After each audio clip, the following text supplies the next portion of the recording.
sila na nung M70 kanina, pero ito po mas mababang horsepower siya. Okay. So MU series naman po siya.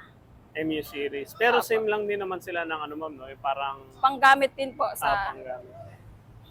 Wala lang siya yung dito, no? Kasi Apo, isa wala meron siya. dito eh. May turbo na ba to ma'am? Ano May po? turbo na siya? Turbo? Oo.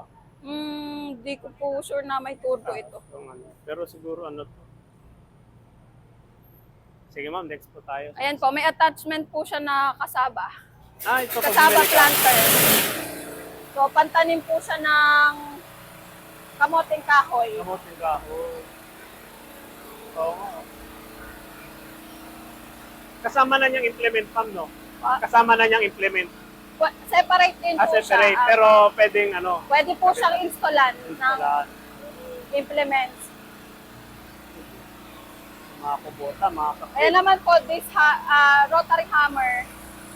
Rotary harrow po, pang bungkal din po ng lupa. Diba?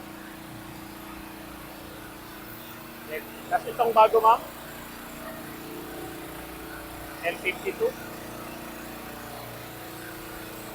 Wala, rinig naman tayo ma'am. Ito ma'am, parang ano naman to? Ito yung bagong labas, di ba? Apo, L-series po yan ng tractor.